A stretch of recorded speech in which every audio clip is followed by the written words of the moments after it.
where recovery of the tax has been stayed by the High Court by an order. Such order shall cease to have effect on the expiration of the period of 6 months following the day on which it is made, unless the appeal is decided. ये point 1 है, और such order is withdrawn by the High Court earlier. ये point 2 है. General rule ये है कि जिस तरह हम हर जगह पढ़ रहे थे कि जो रिकवरी ऑफ टैक्स है उसको पहले कमिश्नर डिले कर सकता था 30 दिन और फिर 30 दिन तक, फिर उसके बाद एपीलेट ट्रिब्यूनल उसको 180 दिन तक रिकवरी ऑफ टैक्स को डिले कर सकती थी.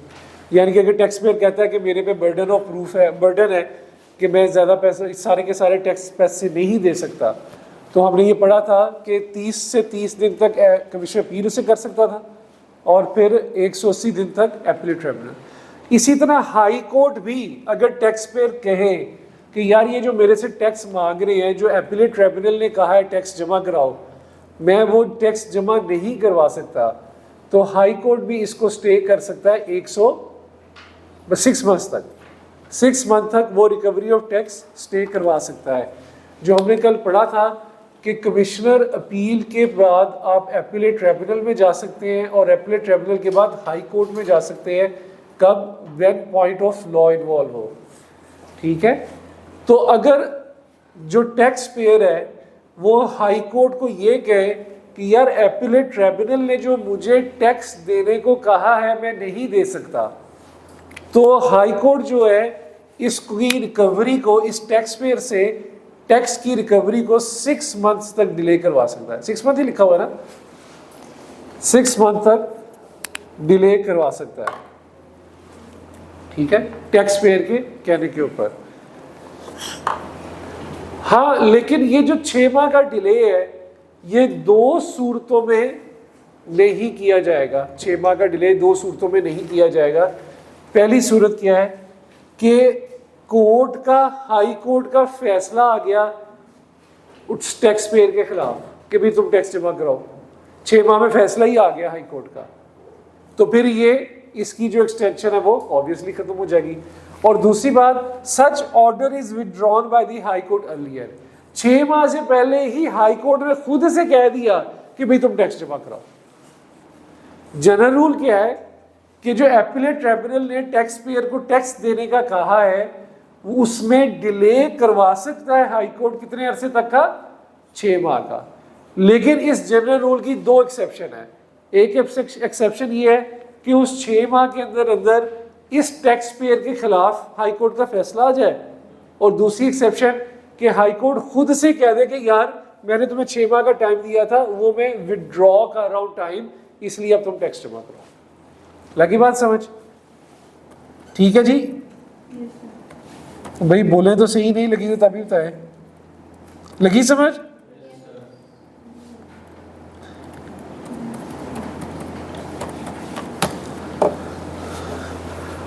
जो दूसरा पॉइंट है इससे ऊपर वाला, if the amount of tax is reduce as a result of judgement in the reference by the high court and the amount of tax is found refundable. कोई ऐसा सिनेरियो हो सकता है कि हाई कोर्ट का फैसला आने से पहले टैक्स पेयर ने टैक्स जमा करवा दिया हो पहले. ये तो हम ये देख रहे हैं ना इस सिनेरियो में कि टैक्स पेयर ने हाई कोर्ट से कहा यार एपीलेट ट्रिब्यूनल जो मुझे टैक्स जमा कराने को कह रही है मैं नहीं करवा सकता. लेकिन ये भी तो हो सकता है कि टैक्स पेयर ने पहले से ही टैक्स जमा करा दिया हो. कोई ऐसा सिनेरियो आता है. अब हाई कोर्ट का फैसला आ गया. हाई कोर्ट के फैसले में ये आ गया टैक्स पेयर ने 100 रुपया जमा कराया था, हाई कोर्ट ने फैसला किया यार आपके तो 60 रुपये बनते हैं, अब 40 रुपये क्या हो जाएंगे? रिफंडेबल. तो if the amount of tax is reduce as a result of the judgement, फैसले की बेस पे, at the reference by the high court and any amount of tax is found refundable, जो पैसा जमा कराया था वो रिफंडेबल आ गया.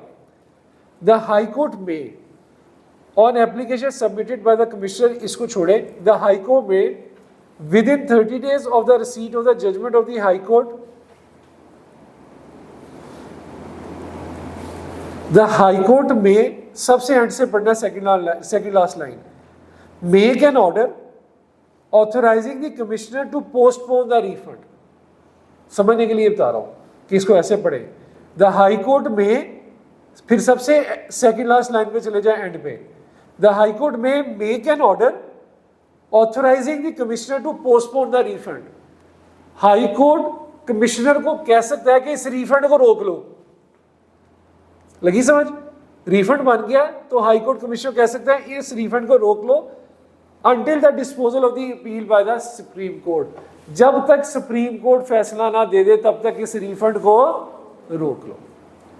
सिनेरियो ये है कि हो सकता है कि टैक्स पेयर पहले से ही टैक्स जमा करवा दे, तो टैक्स पेयर ने 100 रुपया जमा कराया, हाई कोर्ट का फैसला आया कि 60 रुपये टैक्स बनता है, अब 40 रुपये रिफंड होंगे, लेकिन हाई कोर्ट वो रिफंड को रोक सकता है ये कह के कि जब तक सुप्रीम कोर्ट ऑर्डर ना दे दे तब तक रिफंड 40 रुपये का ना करो। ठीक है, लेकिन ये कब रोकेगा? ये रोकेगा कमिश्नर के कहने पर। ठीक है, हाई कोर्ट ये फैसला देगा रोकने का रिफंड किसके कहने पर? कमिश्नर के कहने पे। आज से पहले हम पढ़ते आए थे टैक्स पेयर कहता था कमिश्नर अपील को मैं टैक्स नहीं दे सकता, तो वो 30/30 की एक्सटेंशन दे देता था।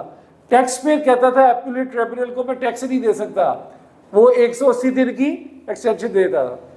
टैक्स पेयर कहता था हाई कोर्ट को कि मैं एपीलेट ट्रिब्यूनल वाला टैक्स नहीं दे सकता, तो वो 6 महीने की एक्सटेंशन दे देता था। ठीक है, स्टे ऑर्डर दे देता था। लेकिन अब क्या कमिश्नर कह रहा है कि भाईजान मैं रिफंड नहीं दे सकता, तो हाई कोर्ट कमिश्नर के कहने पे उस रिफंड को रोक सकता है जब तक सुप्रीम कोर्ट का फैसला ना आ जाए। लगी समझ? लगी समझ भाई? हाँ, अब कमिश्नर ये बात हाई कोर्ट को कब कहेगा? जब ऑर्डर आएगा उसके 30 दिन के अंदर। जब ऑर्डर आएगा उसके 30 दिन के अंदर। ठीक है,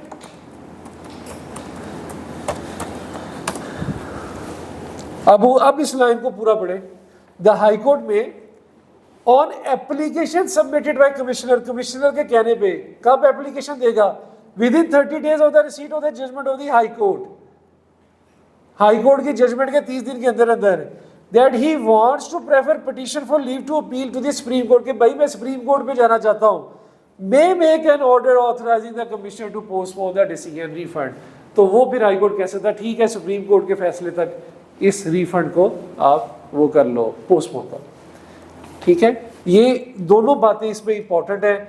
आज तक वैसे पूछी नहीं है आईकैप ने, लेकिन इस पूरे हाई कोर्ट के सिनेरियो में मुझे ये 2 बातें सबसे ज़्यादा इंपॉर्टेंट लगती हैं। और एक ऊपर वाली बात कि 2 जजेस, नॉट लेस देन 2 जजेस का बेंच बैठेगा, ठीक है, और 90 दिन के अंदर फैसला देगा। इस पूरे सिनेरियो में यही चीज़ मुझे ज़्यादा इंपॉर्टेंट लगती है। आगे आपने सुप्रीम कोर्ट के पास जाना है, तो सुप्रीम कोर्ट जो है फाइनल फॉरम है, इसके ऊपर और कोई फॉरम नहीं है, तो हाई कोर्ट के फैसले को जो है वो सुप्रीम कोर्ट के अंदर प्रेजेंट किया जा सकता है। बस ये यहाँ तक ही लिखा है, इसकी बहुत ज़्यादा आगे डिटेल्स नहीं लिखी हुई। फिर सुप्रीम कोर्ट का जो फैसला होगा वो फैसला कुन फैसला होगा। ठीक है, ये ले जी, ये हमने सारे इसका पढ़ लिया। कमिश्नर अपील के पास, एपीलेट ट्रिब्यूनल के पास, हाई कोर्ट के पास, और इसके आगे किसके पास? सुप्रीम कोर्ट के पास। ये जो आखिरी 2 पॉइंट मैंने बताए हैं, ये वो मैंने कल एक फ्लो चार्ट सा भेजा था, उसमें ये मैंने मेंशन ही की है। ये उसके अंदर, क्योंकि मैं चाह रहा था कि 1 पेजर बने, तो 1 पेजर के अंदर ज़रा मेंशन करना मुश्किल हो रहा था, तो ये वैसे इसके अंदर मैंने लिख दिया। 90 डेज का उसमें लिखा है, लेकिन ये 2 पॉइंट्स उसके अंदर नहीं मेंशन किए हुए। बाकी अब आगे चलें, इसमें है जी alternate dispute resolution committee, ADIR। एक तरफ ये सारा कुछ है, commissioner appeal, appellate tribunal, High Court, Supreme Court. दूसरी तरफ ADIR, जो केस यहां चल रहे हैं, जब टैक्स पेयर थक जाता है, यहां चक्कर काट देगा ना, कब से शुरू हुआ हुआ और कब तक कहां तक जाएगा, तो यहां पे जाके इनमें किसी भी स्टेज के ऊपर टैक्स पेयर रिक्वेस्ट कर सकता है कि यार आपकी मेहरबानी एक ऑल्टरनेट डिस्प्यूट रेजोल्यूशन कमेटी बना दें, ADIR। ठीक है, ये टैक्स पेयर के कहने पे बनती है, ADRC, sorry, alternate dispute resolution committee, ADRC। Another mechanism for the settling disputes provided in the income tax is the alternate dispute resolution। इसको पॉइंट से पढ़ना स्टार्ट करते हैं। एन एग्रीव्ड पर्सन में अप्लाई, एग्रीड पर्सन कोई भी हो सकता है, may apply for the resolution of the dispute pending before any court of law or appellate form through ADR mechanism in the following cases। वो कहता है कि ऐसा केस जो इनमें से किसी भी जगह पे पेंडिंग हो उसके लिए ADIRC में जाया जा सकता है। डायरेक्ट नहीं जाया जा सकता, बल्कि उस केस के खिलाफ जाया जा सकता है जो यहाँ पे कहीं पे भी पेंडिंग हो। तो ये इसके लिए जानना जरूरी है कि इसका वजूद कब आएगा। इसका वजूद तब आएगा जब यहाँ पे कोई ना कोई केस हमारा पेंडिंग होगा। ठीक है, लेकिन इसके लिए भी एक लिमिट रखी है कि ये क्राइटेरिया है उन केसेस का where the tax liability is ₹100 million और अबव और एडमिसिबिलिटी और रिफंड। टैक्स का जो लायबिलिटी हो 100 मिलियन या उससे ज्यादा होनी चाहिए। ठीक है, तो तब आपने ADRC पे जाना है, वरना नहीं जाना। The extent of the waiver of default, surcharge and penalty or any other specific relief required to resolve the dispute, ये इसका क्राइटेरिया है।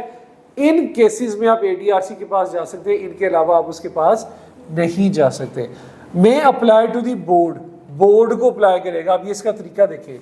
For the appointment of committee, के भाई जी कमेटी की अपॉइंटमेंट करें।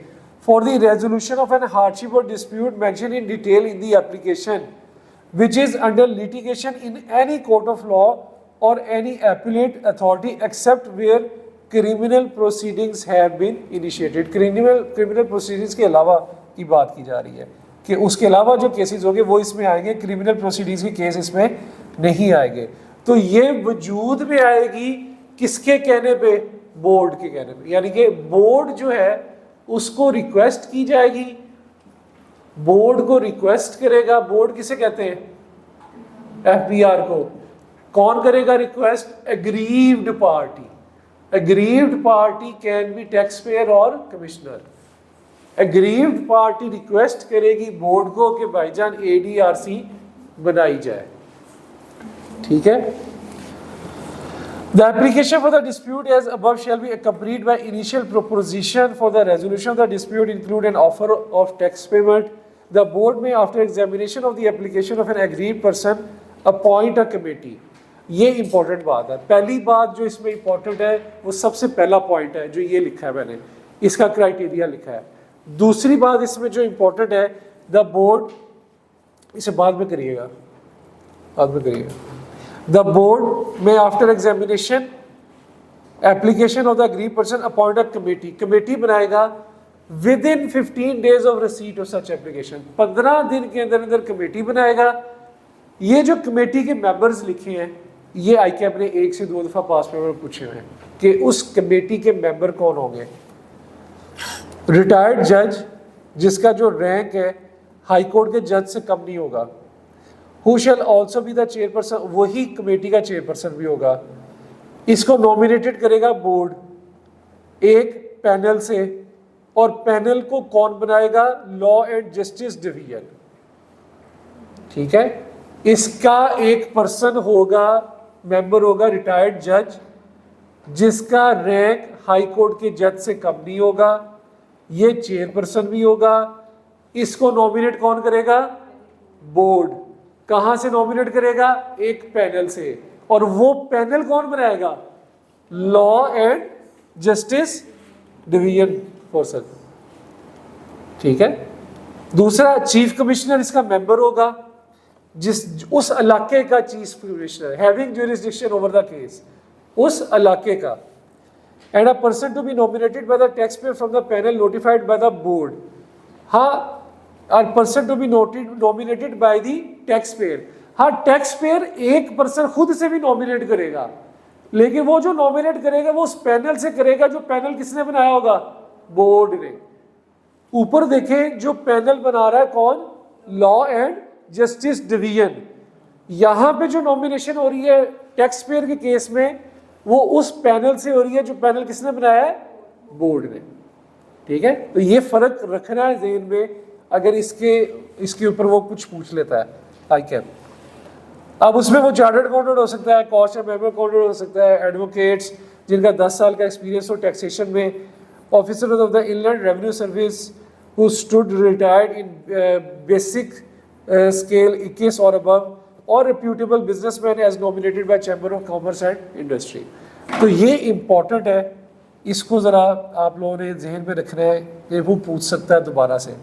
Provided that the tax payer shall not nominated a chartered accountant or an advocate if said chartered accountant or the advocate is or has been an auditor or an authorised representative of the tax payer. हाँ, अगर वो lawyer या auditor उसका representative रह चुका है या है भी, तो आप उसको अपॉइंट या नॉमिनेट नहीं कर सकते। The board shall communicate the order of the appointment of the committee to the agreed person, court of law or the appellate authority where the dispute is pending and to the concerned commissioner। Board ने committee बना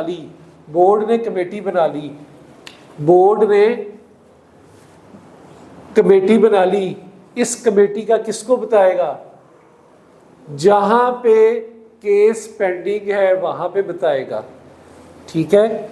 order को बताएगा, aggrieved person को बताएगा, इस aggrieved person को बताएगा, party को, और किसको बताएगा? कोर्ट ऑफ लॉ और the appellate tribunal where the dispute is pending, जहां पे आपका डिस्प्यूट चल रहा है उसको बताएगा, and to the concerned commissioner, और कमिश्नर को बताएगा, कमिश्नर इंग्लैंड को, ठीक है। तो इन सब को बताएगा कि भाईजान हमने कमेटी बना ली, यानी कि पूरे मोहल्ले को बताएगा।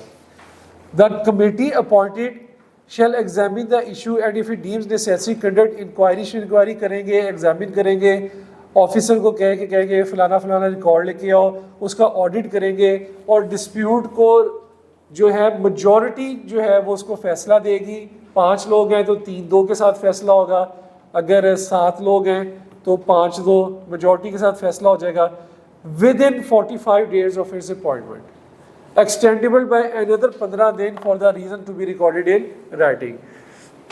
15 दिन के अंदर कमेटी बनेगी, 15 दिन के अंदर कमेटी बनेगी, 45 दिन के अंदर फैसला देगी, जिस 45 दिन को मजीद एक्सटेंड किया जा सकता है 15 दिन तक, ठीक है। यानी कि 45 जमा 15 दिन में फैसला आएगा।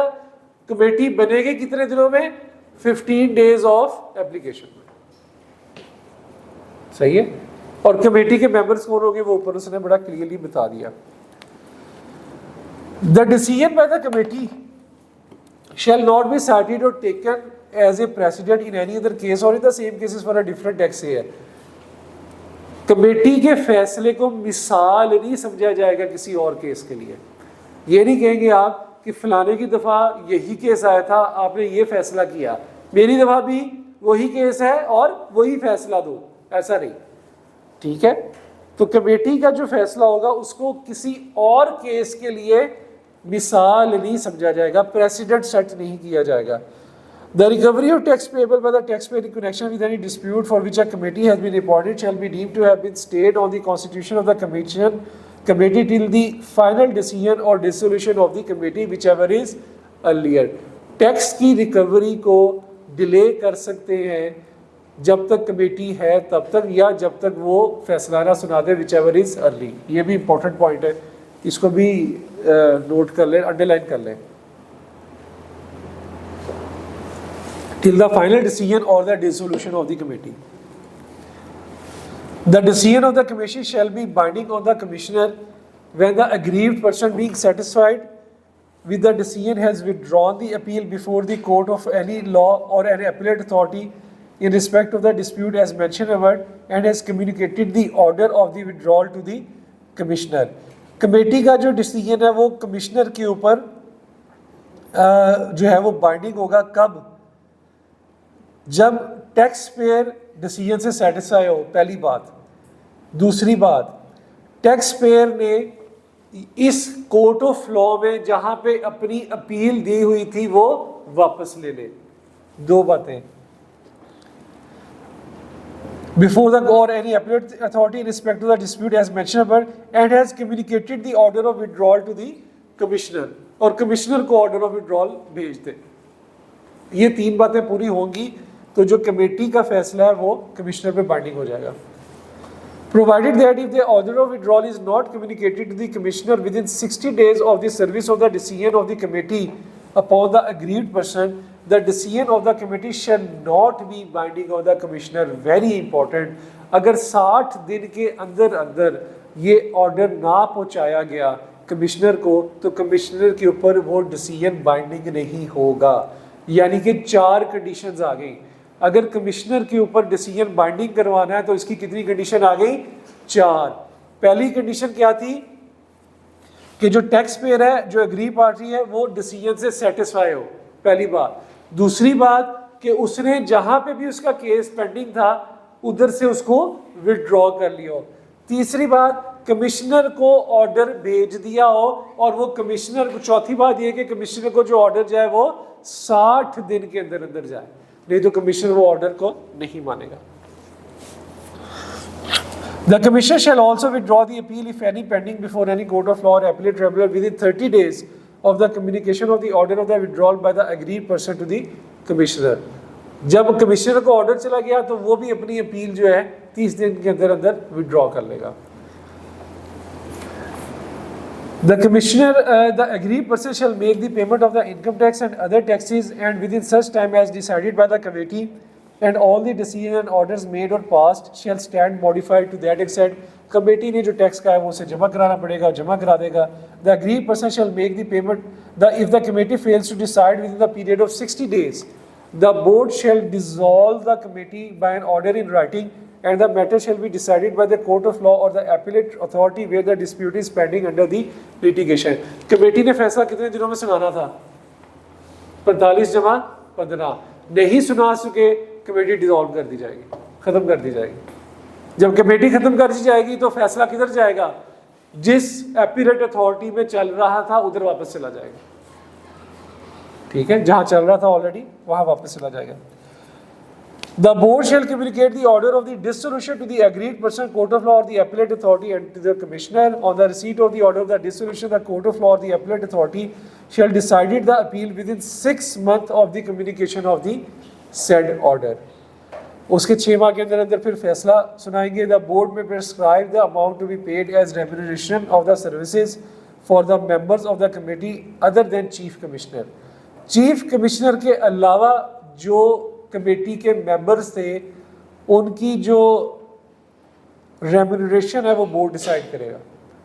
चीफ कमिश्नर भी तो हमने कहा था ना मेंबर होगा कमेटी का।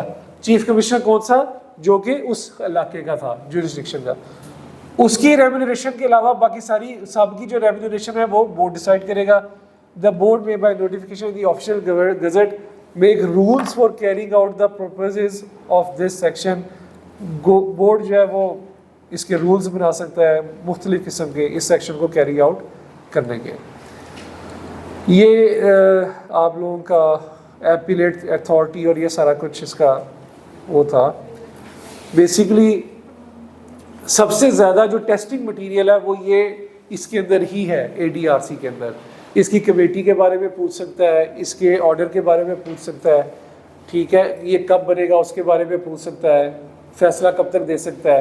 तो जो 2 नई चीज़ें इसमें पड़ी हैं कि इसके ऑर्डर को 60 दिन के अंदर अंदर कमिश्नर को भी देना है, ठीक है, ये एक नई चीज़ पड़ी है जो पहले हमने किसी और के अंदर नहीं पड़ी थी।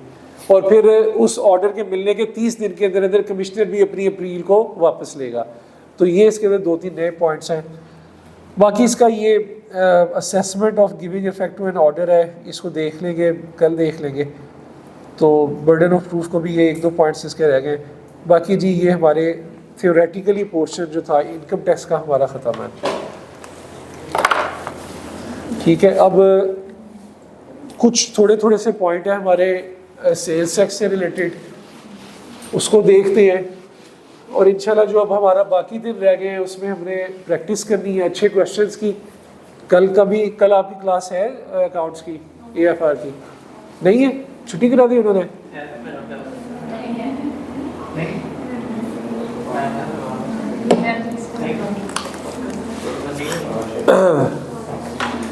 जो हमारे कुछ मटेरियल रह गया है हमने उसको कवर करना है इंशाल्लाह, और फिर प्रैक्टिस करनी है, और फिर इंशाल्लाह 31 तक का आपका 31 को आपका लास्ट डे होगा, कोर्स वगैरह आपका ख़त्म हो जाएगा। बाकी आपके कब ख़त्म हो रहे हैं सारे कोर्सेज? 31 का ही टाइम दिया सब हर डे। CMA का कोर्स थोड़ा सा एज कम्पेयर कम भी है, काफ़ी कम है उसका। तो CMA ज़्यादा है? अच्छा, नहीं मैंने कॉस्ट मैनेजमेंट पढ़ाई नहीं अभी पढ़ाना है। CMA मैंने वैसे पढ़ाया हुआ है, पिछले सेशन में आई थिंक पढ़ाया था। वेरिएबल कोर्स है उसका। कोर्स मेरे ख्याल से सबसे ज़्यादा कैफ लेवल पे इसी का ही है, टैक्स का, कैफ 2 का। AFR का नहीं मुझे आइडिया, वो पता नहीं कितना है?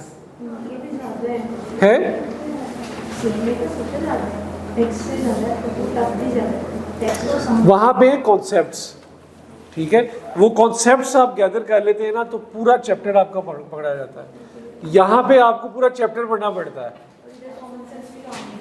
नहीं वो तो करती नहीं है ना, लॉ में तो नहीं करती। वो कॉमन सेंस की बात ये थी कि जब उसकी सप्लाई एग्जेम्प्ट करवा दी तो ऑब्वियसली उसकी परचेज भी तो एग्जेम्प्ट है। देखें, कॉमन सेंस यहाँ लगानी थी आपने कि जहाँ पे उसको बता दिया गया कि उसकी कॉटेज इंडस्ट्री की सप्लाईज एग्जेम्प्ट है, तो जब वो एग्जेम्प्ट है तो ऑब्वियसली अगले पर्सन के लिए एग्जेम्प्ट खरीदारी हो रही होती, ठीक है ना। यहाँ लगा रही थी, यहाँ नहीं लगा रही थी कि वो एग्जेम्प्ट है कि टैक्सेबल है। ये उसने बता दिया है, ये उसने बता दिया कि एग्जेम्प्ट है। अच्छा, हम लोगों ने जो रिटर्न्स इसके अंदर आ जाएं, लास्ट चैप्टर्स में आ जाएं, ICAP की बुक में ही आ जाएं। चलें, अब ये आप लोगों ने ऊपर की हुई है।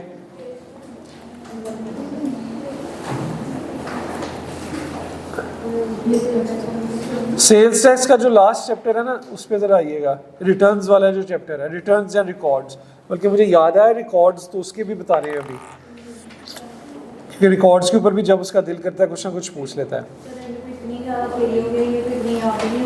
हो जाएगी याद, हो जाएगी। ये कौन सा आपने बहुत ज़्यादा इसको टाइम देना है, इसको जस्ट रीड आउट करना है 3-3 4-4 दिन बाद, बस। इसको ज़्यादा टाइम, इतना टाइम नहीं देना कि जनाब इसको बैठ के आप लोग पूरा दिन 2-2 3-3 दिन दे रहे हो।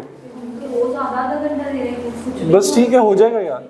उसको आप अगले को पढ़ते टाइम पिछले को एक दफ़ा पढ़ लिया करें।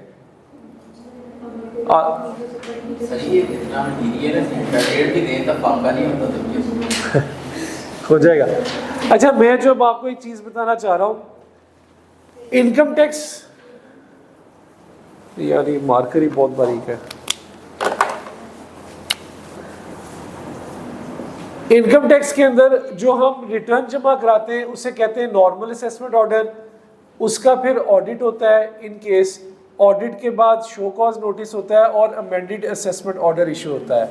जो सेल्स टैक्स है उसके अंदर जब आप रिटर्न जमा कराते हैं ना तो उसे नॉर्मल असेसमेंट ऑर्डर नहीं कहते, ठीक है। उसको सिंपल आप यही कहते हैं कि आपने जो है वो रिटर्न सबमिट करवा ली है, रिटर्न सबमिट करवाने के बाद ऑडिट हो सकता है, ऑडिट के दौरान शो कॉज हो सकता है और फिर उसका असेसमेंट ऑर्डर इशू होता है, उसका असेसमेंट ऑर्डर इशू होता है। ये मैं आपको जनरल इसमें फ़र्क बता रहा हूँ सेल टैक्स का और इनकम टैक्स का। ये इसलिए इसका अमेंडेड असेसमेंट ऑर्डर क्यों इशू होता है, क्योंकि ये जब रिटर्न जमा कराता है तो वो कहता है कि इसने अपने आप को असेस कर लिया, यानी कि हमने इसको असेस कर लिया। ये जब रिटर्न जमा कराता है तो ये असेसमेंट नहीं हुई, ये सिंपल रिटर्न सबमिट कराई है। तो इसलिए जब इसका ऑडिट और शो कॉज नोटिस होगा तो वो असेसमेंट ऑर्डर इशू होता है, ना कि अमेंडेड असेसमेंट ऑर्डर। ये इसका फ़र्क है सेल टैक्स का और इसका। तो ये असेसमेंट ऑर्डर इसका कहलाता है, ठीक है। ये नहीं कह देना कि यहाँ पे भी अमेंडेड है और यहाँ पे भी अमेंडेड है। यहाँ अमेंडेड इसलिए है कि इससे पहले जो इनकम टैक्स में ऑर्डर शुरू हुआ था वो असेसमेंट ऑर्डर था, यहाँ पे सिंपल असेसमेंट ऑर्डर है क्योंकि पहले वो उसने रिटर्न सबमिट कराई। एक बात। दूसरी बात, हमने सेल्स टैक्स के अंदर रिटर्न्स का पढ़ा था, कितनी किस्म की रिटर्न्स होती है। मंथली रिटर्न होती है, क्वार्टरली रिटर्न होती है, ईयरली रिटर्न होती है, फाइनल रिटर्न होती है और स्पेशल रिटर्न होती है, ठीक है। जो ईयरली रिटर्न होती है वो कंपनीज जो है उनके ऊपर लागू है, हर साल